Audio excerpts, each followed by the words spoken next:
Hey guys, what is going on? Making sure my volume is cranked up. But, as promised, I am Eric Bach, and welcome to High Performance Fat Loss. So today, what we are going to do, we are going to cover how you can maximize fat loss just in time for summer without losing all your hard-earned strength, muscle, or feeling like you have to live in the gym. Hey Sam, what's up, man? Happy to have you here. But before we jump into that, guys, like I said, I'm going to hang out just for a minute. First and foremost, so we get people coming in. You know, we sent out some emails and people from different Facebook groups coming in to join us today. So while we're hanging out here, feel free to send in your favorite emoji so I know you're there.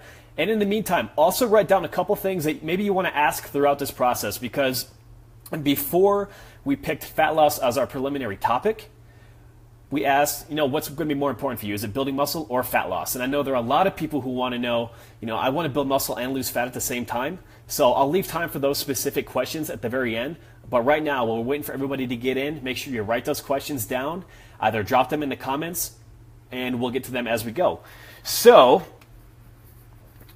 this is what's going on. I got to make sure I can see your comments coming in, guys. So I have to throw up one of my screens here.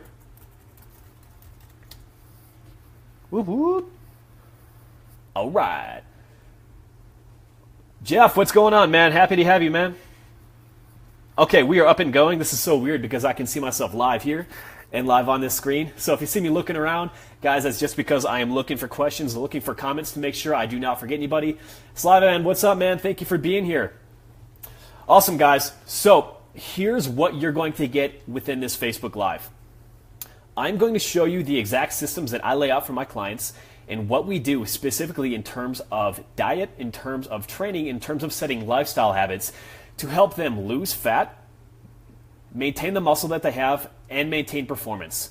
But even more important than that, what we're going to focus on is creating the lifestyle and creating the habits that you will need. So this isn't some quick flash in the pan fat loss that doesn't sustain. No, what I want to do is help you guys have the tools so you can lose fat and you can keep it off for the long term, right? This isn't a flash in the pan thing. Nobody wants to, lose 10 or 15 pounds and look great in the beach and then all of a sudden drink 18 margaritas over the course for a couple of days and gain all that fat back. That's not what I want for you guys. I want you guys to have that long-term sustainable fat loss.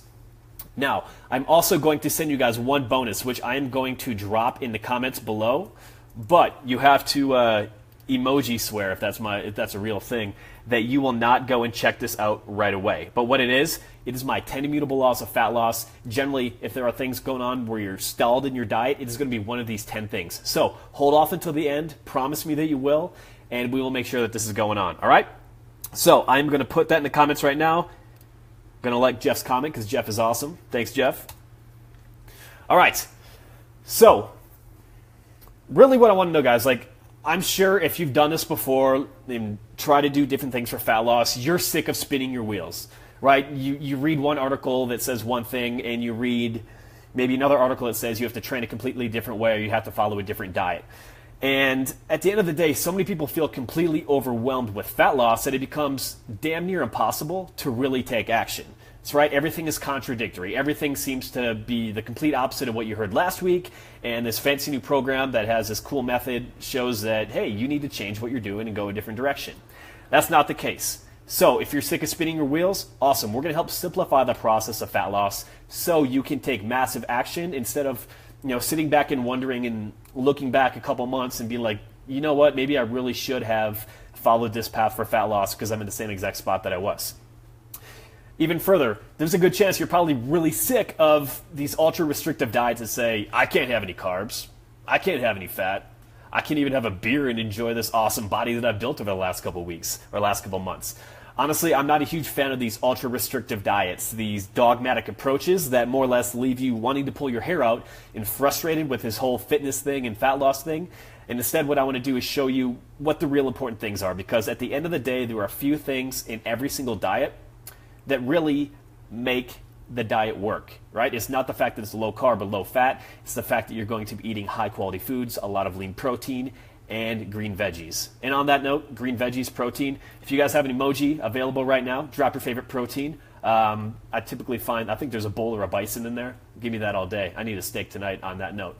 But one final point before we really dive in, there's a good chance you've probably tried some of these ultra high density, nonstop circuit training type workouts that, more or less they leave you absolutely gassed and on the floor after your workout. But at the end of the day, like, more or less, like, your hard-earned muscle seems to wither away rather than the fat, right? You feel like you're in better shape, but are you really noticing anything in the mirror?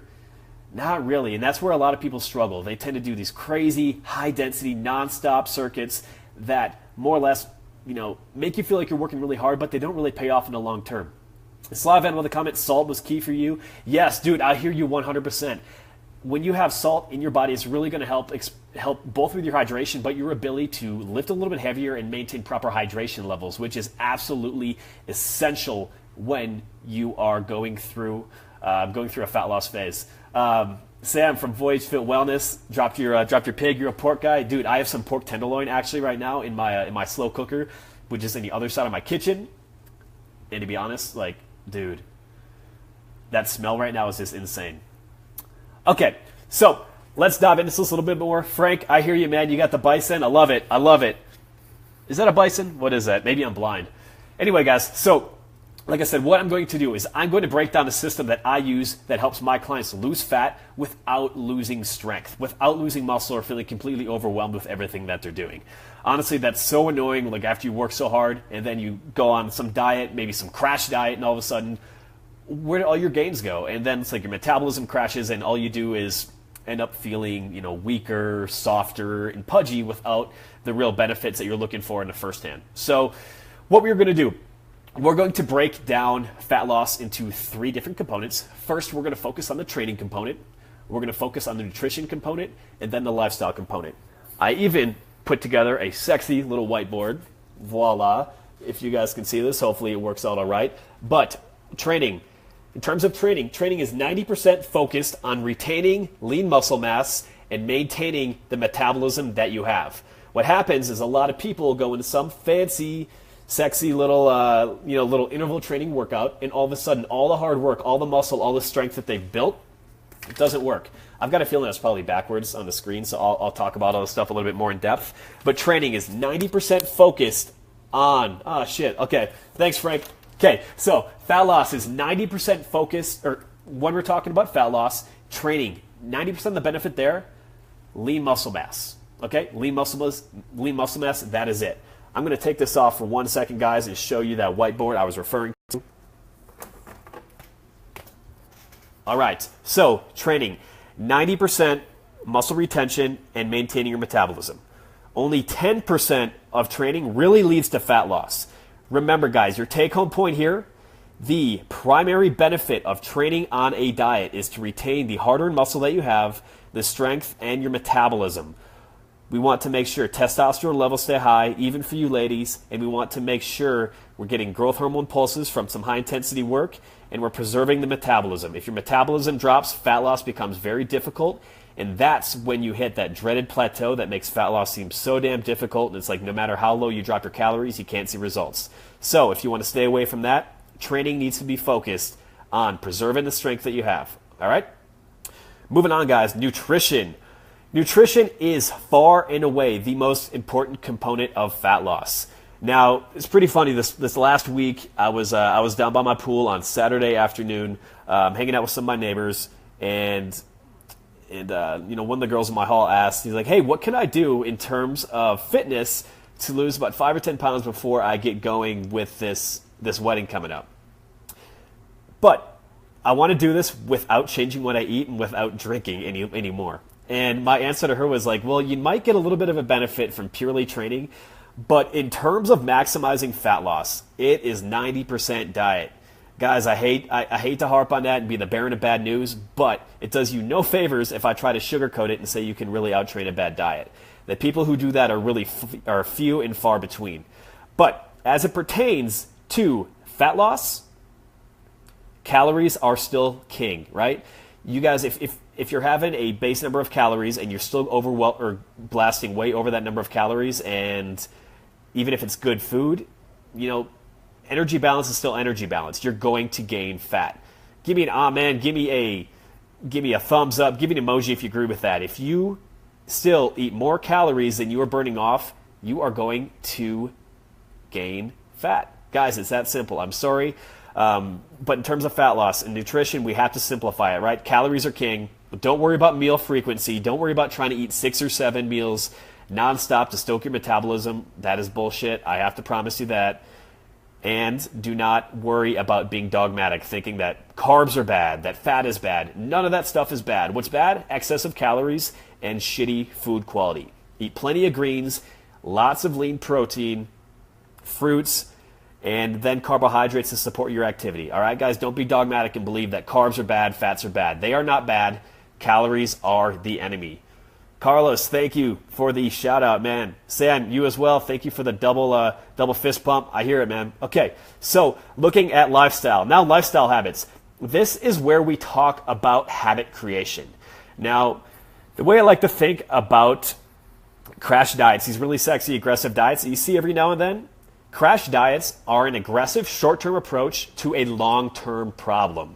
I'm going to say that again. Crash diets are a short-term approach to a long-term problem. If you do not work on the underlying habits, the underlying behaviors that led you to gain some body fat that you didn't want in the first place, anything that you do, if it's going to be short-term focus, is going to yield a short-term result. So that might work at times to increase motivation, to get in better shape for an event coming up, but you need to focus on creating the habits that are going to make it stick. The best way to make those habits stick? Well, to make habits stick, you need to focus on one thing at a time. I know this is hard, but there are a couple different quotes that epitomize this. I heard Charles Poliquin say at one point, you can only sit, you know what, I'm not even going to go with that quote. I'm going to go with a different one. If you chase 2 rabbits, you'll catch none. If you chase too many goals all at once, your body becomes overwhelmed with what you can do. Mentally, you get fatigued, it feels overwhelming, and things get so damn exhausting that, quite honestly, you throw in a towel and say, fuck it. Nobody wants that, all right? So, we want to focus on one habit at a time, and these habits can take as long as 21 to 66 days. I know that's not the answer you want to hear, but giving you the answers that you want to hear rather than the truth is not doing anybody favors. I'm sure you agree with that one, right? So, let's get rid of that whiteboard and see if I can get that back in the stand. All right. Okay, Leslie has a good question. What is my opinion on counting calories counting macros instead of calories? Honestly, the idea behind them, they're more or less one in the same. If you count all of your macros, you're going to know the number of calories that you do have. Now, the benefit of counting macros, it's going to let you see, the breakdown of things that you're having and maybe see what gaps are in your nutrition. I'm going to categorize this as one topic for a moment, but when we're talking about counting calories and counting macros, the main reason this is an effective tool is it provides awareness. It's not some magical pill that's going to make things any better, but it allows us to see, what are we overeating that's causing our calories to go over where they need to be? It's like, am I tending to eat, am I eating 2 handfuls of nuts rather than 1 and all of a sudden getting another 150, 200, 300 calories, which is causing my weight to not drop? Am I not getting enough protein, which is making it harder for me to stay full, and then I'm blasting through my calories? So counting macros, calories, all that stuff, it's a tool. It's not an end-all be-all. To me, it's a short-term solution to building better habits and to being more aware of what you're putting in your body. But don't think that necessarily counting macros or counting calories is going to be some perfect magic pill, because really at the end of the day, there isn't one. So let me dive back into some training components already. So Katie, what is going on? Katie's here in Denver. Katie is awesome. So happy that she's here. So Katie, drop me an emoji. I know you're there. We need to grab coffee and catch up soon.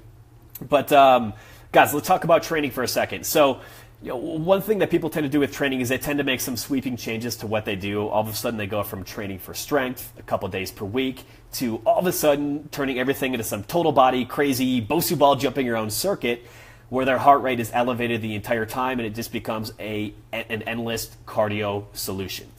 That's not what we want for fat loss. As I mentioned before, the primary goal with training for fat loss is to retain the lean muscle that you have, retain the strength that you have, and preserve your metabolism.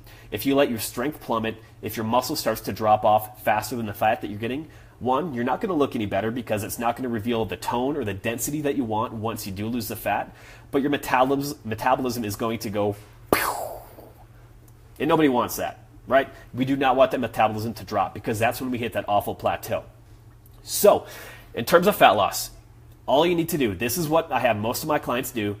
This is what I do this time of year now when I'm looking to cut down for some different trips. I got a trip to the Bahamas later this year. I've got to look great for the Bahamas. So what we have to do is more or less focus on 3 to 4 days of lifting for fat loss. Doesn't have to be every day. It doesn't have to be crazy. Honestly, 3 days works better for most people because they are in a caloric deficit and it's hard to recover and you're not going to feel quite as good when you're training. That's just the name of the game. There's going to be sacrifices, and honestly, your energy level is going to be one when you're on a diet. So just looking at my notes for a second, guys, like I said, if we are focusing on training, here are a couple splits that you can use. Strength on the compound lifts, so the big lifts like deadlifts, squats, pull-ups, rows, bench presses, that stuff. Even on a fat loss diet, you still want to train for strength at least once per day. I still do 2 pure strength days every time when we are on a fat loss cut. This helps you preserve, and I've even seen clients build strength when they're on a diet. A couple ways to set this up. Hey, Dio, what's going on, man? Dio, you have to drop me a boom shakalaka. That is my favorite word in the world. Dio, thanks for being here, brother. So when we're looking specifically at lifting for fat loss, my favorite training split is an upper-lower split. So how we would break that down, we'd have an upper body workout on a Monday. That would be primarily focused on strength. So this could be a, we go through a good high-quality warm-up, and then we're focusing on a dumbbell bench press for, we'll say 4 by 6 to 8 to 10 reps. Doesn't have to be hard. There's a boom shakalaka. There we go, Dio. So we're going to focus on that strength focus. We're going to hit a push exercise, a couple pull exercises. So a bench press to start, alternate with a row, go back to another, maybe a vertical press, hitting the shoulders more directly. Another row, instead of maybe a dumbbell row, we'll go with a chin up. And then we're going to hit some isolation work first focused on hitting the shoulders, and then some direct arm work. That way we're able to get a good strength focus. Then we're also to be able to hit the major muscle groups and major movement patterns to improve performance. And then of course, if you want to hit the shoulders, hit the arms, and some of those different things, this time of year when you're leaning out, awesome, because when you get those shoulders a little bit bigger, a little bit more defined, a little bit more pumped up, they're going to help push through the skin and show that muscle tone, show that density that you're looking for. And then more specifically, wider shoulders and arms are going to help give you that V taper type look that we're all going for, right? When you get that V taper, your shoulders are a little bit wider. It makes your waist appear a little bit smaller. So guys are looking for that V shape. Women are generally looking for that X shape. So that X, when your shoulders are a little bit more pumped up, waist is going to seem smaller, and then the glutes coming back out on the side is going to give you that awesome look that you're going for. The next day would be a lower body training day. Generally, I would have at least one day in between. Same between if you want to hit any cardio, walking, yoga, any of that stuff. That would be great on a Tuesday. So on a Wednesday, we would look more purely at a lower body strength day. Lower body strength day, I would look at doing something like a deadlift or a squat for your main focus. Before we get there, though, we'll say dynamic warm-up, make sure you're feeling strong. Some sort of explosive jump and core exercise right in the beginning. I prefer to do something like this because an explosive jump before we get into some of the strength work is going to help activate more muscle fibers, give you that boost of athleticism that a lot of people are looking for this time of year because, when the weather gets warmer, we're outside playing sports and, nobody wants to look like a fool when they're playing catch, or whether they're playing some basketball outside and get crossed over, by some old dude at the YMCA. Like, you can't have that stuff. So something athletic like a jump to get started, a core exercise in the beginning to make sure that the muscles around the spine are activated to protect you from injury, and then jumping into a pure strength movement such as a trap bar deadlift, a squat. Honestly, I don't really care which one you pick, but I would make a primary strength focus, a hip hinge pattern such as a deadlift, or a knee dominant pattern such as a squat.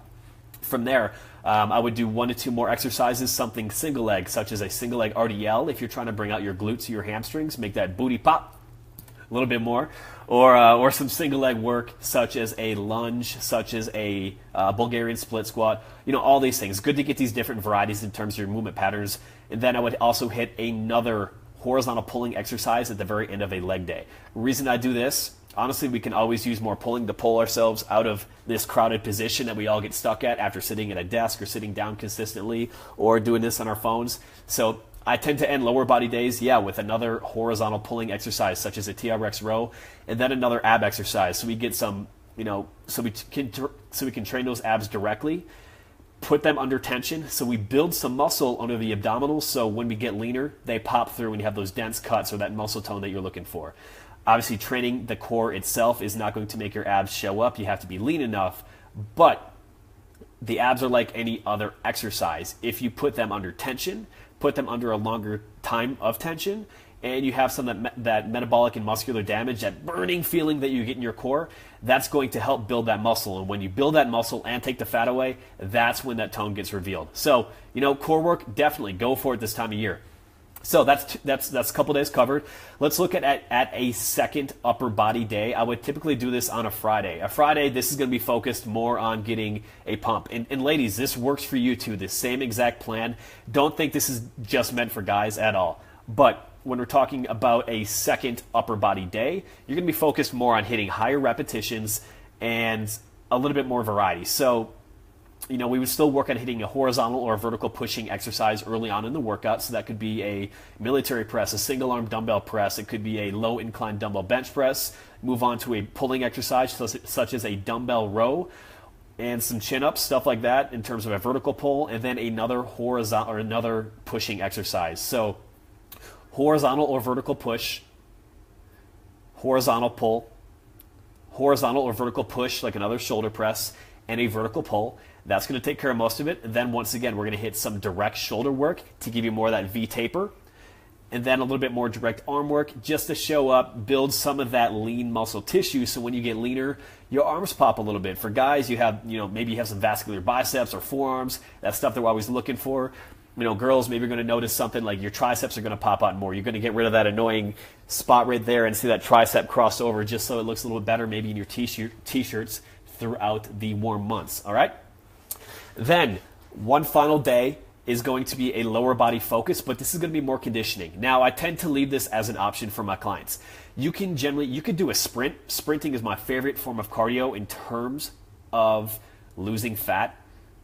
A little burp from my tea. Sorry about that, guys. But for lower body, I like to hit a second day that's primarily focused on hitting some more cardio. Alex Martinson, what is up, brother? Alex and I went to college together. He is one smart coach in Eau Claire, Wisconsin, and strong as a bull. Alex, you are the man. Thanks for being here. But looking specifically back to this cardio and conditioning day I was talking about for lower body work, something like sprints works extremely well, or you can put together a simple circuit. One of my favorites to do is grab a heavy kettlebell and put a circuit together of kettlebell swings, dumbbell Romanian deadlifts, a goblet, so you're holding the kettlebell underneath and doing a lunge, and then a squat. Those 4 exercises together for 8 reps each, and setting a timer for 8 to 10 minutes, get as many sets in as you can. That provides plenty of stimulation to your legs for that extra day to help build some of that lean tissue, but also lose fat because you're getting a lot of work done in a short amount of time, which I'm not going to dive down this rabbit hole too deep, but doing more work in less time can put growth hormone pulses in your body, which helps you lose more fat. Growth hormone is very potent in terms of being a youthful agent, providing more energy, and even providing more support to exercise recovery and stuff like that. Michael Rusty Nail. Rusty, what's up, man? Happy to have you here. Okay, guys, then I offer one final optional day for my clients right here. This is a density workout. This is something you would do on a Sunday as an extra workout if you really feel like getting after it, and these are complexes. So what complexes are a series of exercises done in succession without rest. In this case, like I said, the focus here is going to be Rusty chilling, waiting on his clients. All right. So density workouts such as a complex are going to be focused on doing as much work in the least amount of time. So for example, if a barbell complex would be, starting with 45 pounds here and working through each exercise is plenty. But you could start with a barbell, clean and press, right? Clean and press, 5 reps. Barbell curl, 5 reps. Dumbbell press, 5 reps. Put the bar back over your shoulders, 5 reps. A walking lunge, 5 reps. If you guys are interested in some of these complexes, let me know. Drop a comment below, and I'll make sure I come back before and throw a couple complex workouts that you can use. But the idea of a complex, you're doing more work in less time, which is going to help you burn a shit ton of body fat in a very short amount of time without having to live in the gym. Like I said, these workouts that I design, they do not take my clients or me personally, because these are very similar to what I do, more than 45 minutes in the gym. And that's what I want for you. And these complexes here, honestly, warm up and it's 10 or 15 minutes, boom, boom, boom, and you're out. So if you want to see those complexes, guys, say, I want complexes in the comments below, and I'll put them in there. But if you don't put them in there, I'm not going to drop them, all right? And diving in a little bit further, let's talk about nutrition for a moment, guys. So a couple things that happen, the big component with any diet with fat loss nutrition, calories have to be lower than you're taking in. They have to, except for one case, and that requires reverse dieting, which I can talk about if you guys want. If you guys want to ask about reverse dieting, we'll cover it later. But overall, you have to take in fewer calories than you are burning. That is the basic law of fat loss. It has to happen, okay? Except for very few cases. So when we're looking at any diet, I'm sure you guys have heard of the Atkins diet, paleo, intermittent fasting, if it fits your macros, eating 6 meals per day, all this stuff. These can all work for fat loss, all right? And these can all work for fat loss. They're all great. But what they share, they create caloric restriction by having a lot of lean protein for the most part and a lot of fruits and vegetables. Pick and choose based on, whatever dietary dogma that you want, but all diets focus on eating high quality food and having fewer calories. So don't think that you have to follow any one diet. This is where people get so confused and frustrated because they hear somebody on some podcast saying that you have to do a ketogenic diet to lose fat and prevent cancer and all kinds of other stuff, or you have to go low carb because your insulin pump is completely broken and you're completely screwed if you have a carbohydrate. No, that's not the case. Focus on caloric restriction to find out where your calories are. Track calories for 3 to 5 days. You don't have to do it on a consistent basis, but it does give you awareness where you're at. Okay, so one basic calculation, guys, actually in terms of finding out how many calories you should have, take your body weight in pounds by 14. You can do it right now. You can throw the calculation in there if you want, and I can check your math for you later on. But then subtract 500 calories, and that's a really good spot for you to start for fat loss, right? So that's just a quick tip there for you. Body weight in pounds, multiply it by 14, subtract 500. That's a good baseline amount. This is an estimation. This is not some scientifically proven fact that works everywhere. No, that's not it. But that is a great starting point to find out how many calories you should probably be having overall for fat loss. All right? AJ Rivera. AJ, thank you for being here, man. AJ is an absolutely phenomenal coach. AJ works with a ton of other fitness professionals himself and helps them build awesome businesses. And honestly, he's a good friend. So AJ, thanks for being here, brother. All right, guys. So two big components that I find to be very consistent helping points for my clients in terms of eating healthy and keeping their calories in line. Fiber and protein.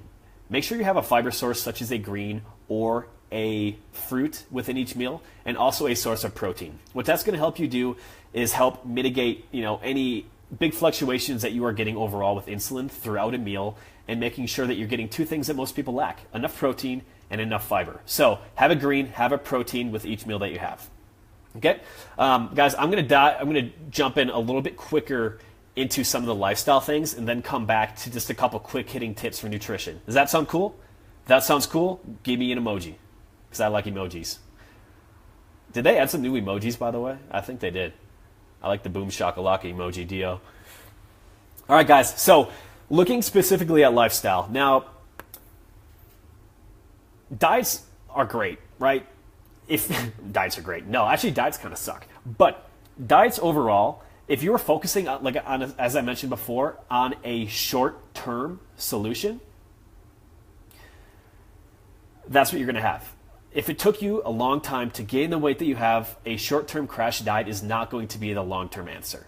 Like I said, I hate to be the bearer of bad news and say that all of a sudden this 30-day challenge is going to completely change things and this is going to make you lose all the weight that took 3 years for you to build, but that's not the case. It might help you get some momentum. It's going to get the ball rolling and get you going in the right track.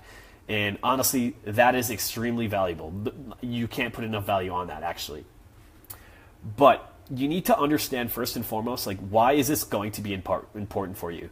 And one thing that I work with all my clients specifically is trying to find, when you have a goal, whether it's building muscle, whether it's losing fat, whether it's improving performance, why does this actually matter? You need to ask yourself, why do I need to lose 10 pounds? Why do I need to lose 15 pounds? Why do I need to lose 20 pounds? Why do I need to lose 50 or 100? But until you get to this point and attach some significant meaning, it's going to be very hard for you to stick through the process, all right? So that's one thing I want you to ask yourself. Why does this matter? And ask yourself, why does that answer matter? Okay? Think about why this is so important for you. Okay, guys, so what we need to do overall is we need to cover a couple quick tips, quick action points that are going to help you lose fat. First off, accept that you are going to fuck up. It's going to happen. You're going to screw up. It's going to be tough, and you're going to kind of fall into that negative feedback loop of thinking, what the heck? Why did I eat that? Why did I do this? Why did I go drinking last night? Why did I crush that whole thing of barbecue? And honestly, I get it. I screw up on my diet on a consistent basis. And at the end of the day, if you are overly critical of yourself and beating yourself up about all these little things, fat loss is going to be very difficult. Once you make a mistake or once something happens, accept it and move on. Get back to right where you're going the next day. Because if you continue to dwell on it and beat yourself up and not forgive yourself, it is not going to work, all right? So you have to have that short memory. All right? Short memory. Guys, how are we doing so far? Would you like to learn more? We doing well? You guys have any questions coming up? I got to know. If you guys don't have questions, I can't answer. I got to know. I got to know. But seriously, are you guys cool with me going deeper, hitting some quick hitting tips right now? I've got a number of them lined up that I want to cover. All right, Mark, that is an excellent question. What is the maximum amount of time you recommend to stay in a caloric deficit? This really does depend how much fat you have to lose. If you're in a position, for example, long-term fat loss where you might have 50, 100 plus pounds going, you can stay in a moderate deficit for a long, long time. For most people, what I recommend is keeping calories down a little bit more gradually, 250 to 500, and you can do that for a pretty consistent pace. So what I like to do with a lot of my clients is we'll do what's called like a 5 up, 1 down, or a 5 down, 1 up method. So we'll stay in a caloric deficit for 5 weeks and gradually build on that. So say week 1, somebody's down 300 calories per day and maybe you're seeing a pound or two of weight loss. We'll recalculate based on a new body weight and drop off a couple hundred more calories. And we'll continue to drop off for about 5 weeks. What tends to happen at that point, after 5 weeks, and this is if you have not done any cheat days, metabolism starts to go down, right? Thyroid starts to downregulate, leptin, ghrelin, all these different hormones that help control hunger start to be a little bit manipulated. They don't get quite as effective. What we want to do at that point is we want to increase calories back to a maintenance level. So that would be going back more or less like body weight times 14-ish or so and getting you back to maintenance. What that's going to do is that's going to upregulate your metabolism, upregulate your thyroid, and keep those things up a little bit higher so we get back where energy is a little bit better and we are able to start stair-stepping back down. So think of it like a stair step, right? Start here, drop calories, drop calories, drop calories, drop calories, bring them back up so we get that metabolism back, down, down, down, down, back up, okay? If we just completely pull the rug out from underneath ourselves and go into some crash diet, that's when people struggle. That's when they lose a ton of lean muscle. They lose, some body fat, but everything ends up crashing, and then calories get so damn low that you can't take calories away anymore, and then you have to reverse diet all the way out, and you have to gain fat back, and you're left shaking your head like, what the hell, I just completely screwed this up. So fat loss does need to be gradual if you want it to be successful, and that's where I see so many people screw up. Honestly, I see this a lot with women that I work with where they come in, they've been dieting sometimes for years on end, and I tell them hey, we need you at this many calories, and they've been in such a rut, they've been eating maybe 1,400 calories where they should be at 2,200 for so long that they have taken that ace out of their sleeve and we can't cut calories anymore. And when you can't cut calories anymore, that's when fat loss is going to be very tough, and you have to dedicate a shit ton of time to training, and that's not what most people have time for. So fat loss has to be gradual. You got to find out where your calories are and then gradually build down. Let me check for a few comments, guys. I'm going to hit refresh. You guys are sending me a lot. I like it. Thank you, though. Thank you for being here. So let's look specifically.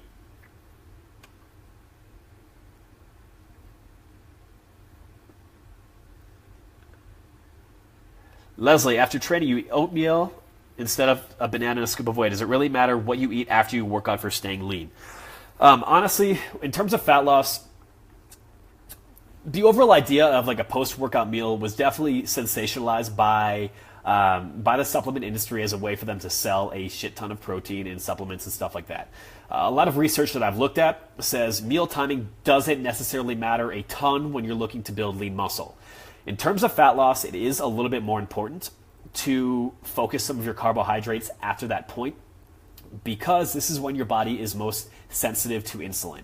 When your body's most sensitive to insulin, you're more likely to store the carbohydrates, whether it's banana or a piece of oatmeal, a banana or a serving of oatmeal directly after a workout. You're more likely to store the carbohydrates at that point back into your muscles as glycogen and help your body refuel and help promote better exercise performance, which is going to help drive fat loss in the long term. So yes, meal timing does matter more so for fat loss than anything else, but it's still not the most important thing. It still comes down to caloric balance and eating high quality food.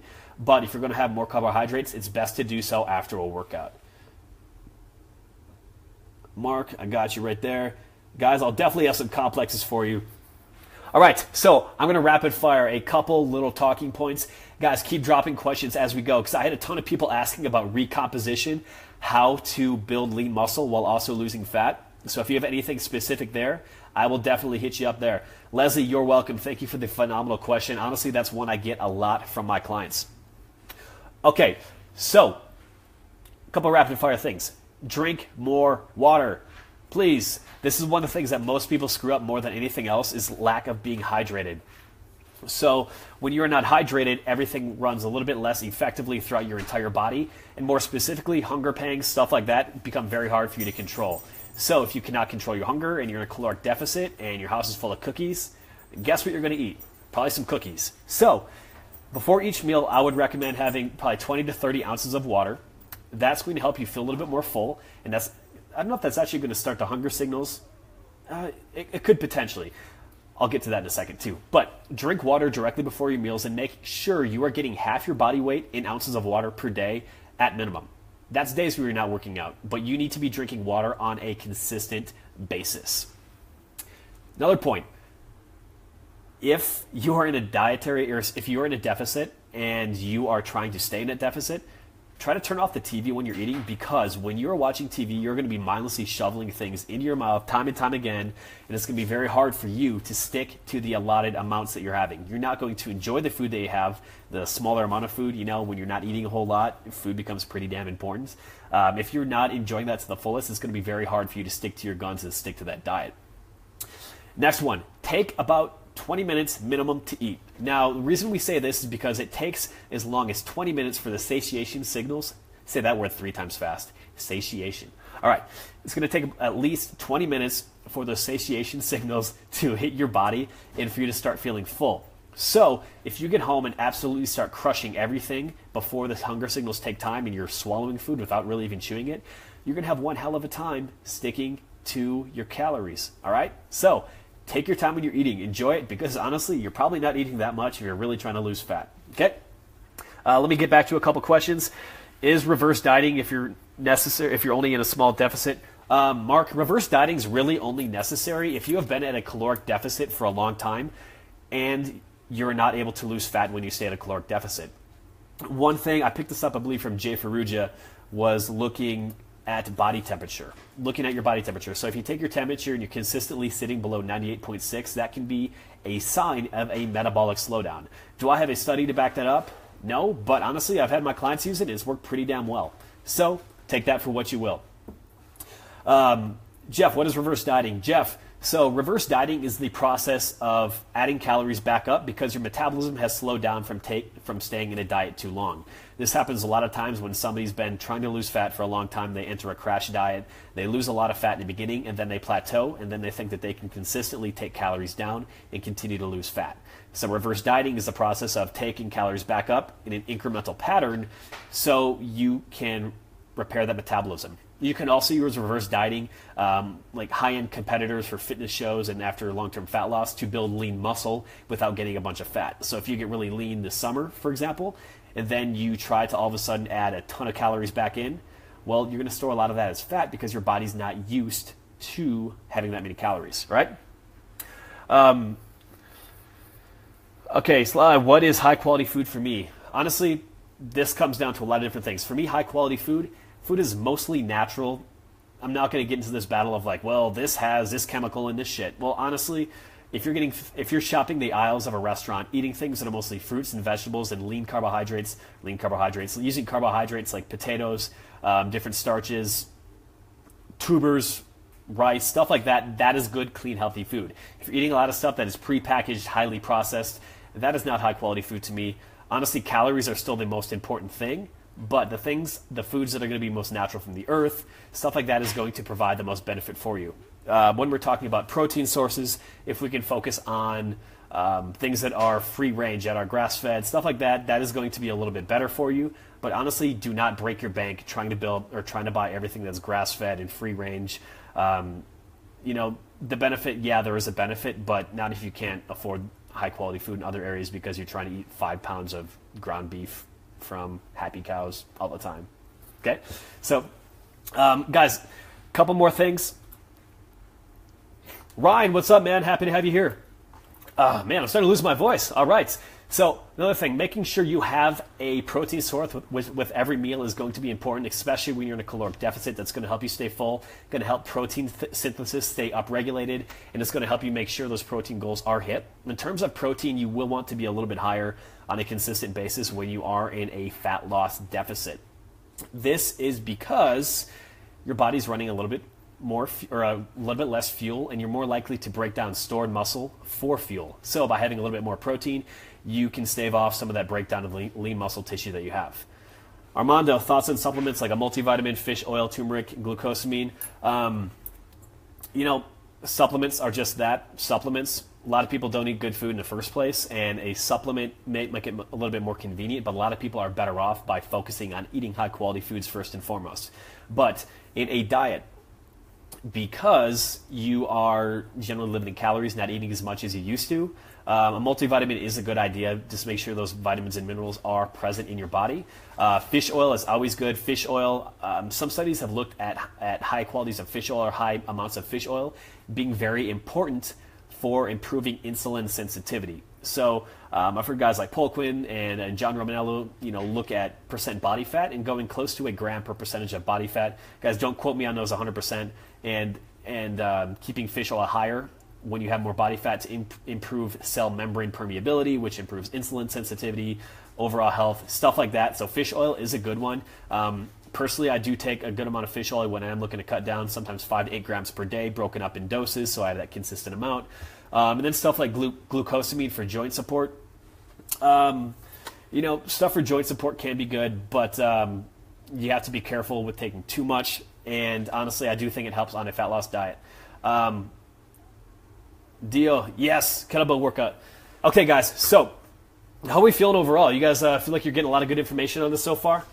I'm asking partly because I've got to pick and choose where I go next because I have lost about 30% battery on this Facebook Live right now, and I want to make sure that I get everything that you guys have to answer. Guys, so on a scale 1 to 10, how am I doing so far? Can I get a 10? Can I get a 10? It would make my day. It would make that pork tenderloin I'm going to eat a lot happier. All right, guys, thanks for the thumbs up. Okay, guys, so what I do have for you, I do have something special to offer you, all right? So this week, I'm opening a few spots left in our online coaching program. I don't do this a lot, but I'm actually taking some more time away from my in-person coaching business to open up a few more spots because we've had a ton of demand lately, and quite honestly, I want to make sure that I'm providing enough value to as many people as possible, and the online world lets me do that. So if you guys are really interested, truly looking to take action and take your fat loss to the next level, then shoot me a private message once this Facebook Live is done, and you and I can talk about hopping on a 40-minute call. Actually, these calls generally take about 40 minutes, and what we're going to do is talk about what we can do specifically to work through your biggest struggles in the gym, diet, and create a routine that doesn't work against you but works for you. So the results that you get will not only be the best results you've had in your life throughout the next 12 to 16 weeks, but so you become self-sufficient and have the tools to take control of your fitness from this point on. If that sounds like something you're interested in, guys, honestly, send me a private message. I'm only opening up 5 spots for this, and they're going to go very quickly. I've got an email coming out with this tomorrow, so honestly, being on this live call is going to give you guys the benefit of the doubt. But guys, I'm opening 5 spots. They will be gone by the weekend. If you're interested, drop me a message. Beyond that, guys, I do have some time right now if you guys want to hit a few more questions. But what I am going to do, I need to plug in this phone before it dies. You guys got a little picture of my setup. I got my 2 screens back here. My little dojo. So guys, like I said, I'll hang out for a couple more minutes. If you have any particular questions, drop them in. If I did not answer them, I will continue to search and see what's in there. I will definitely get those complexes for you. Complexes, you can do them via with dumbbells or with barbells. Either one will work. I'll give you guys variations for each one. Okay?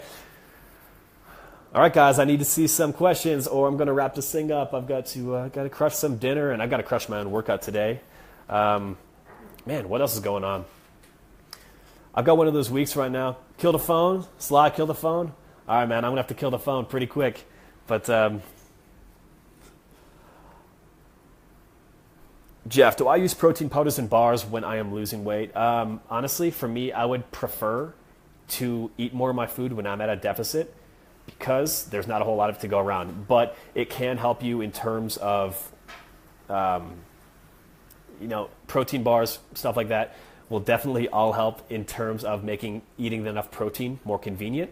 So it can help. I use Isopure. That's a pretty good high quality product. Oat Mega Bars are one of the protein bars I use. I'll use some stuff from Biotest and the guys over at T Nation. It's pretty high quality.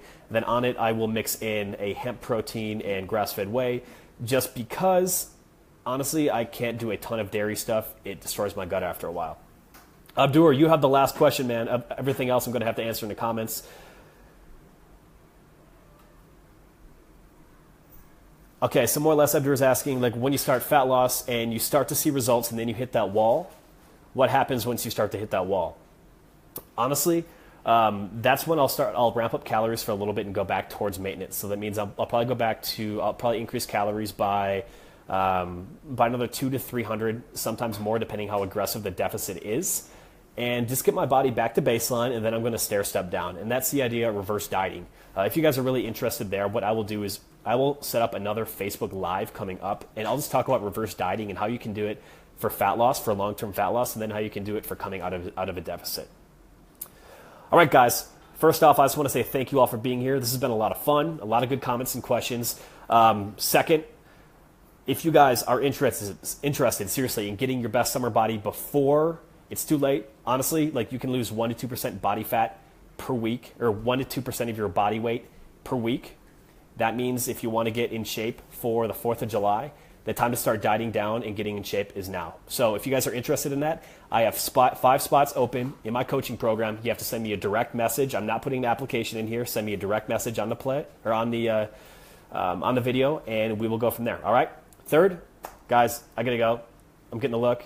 Lauren is home. We got to get some food, and I will talk to you guys later. Thanks a lot for being here.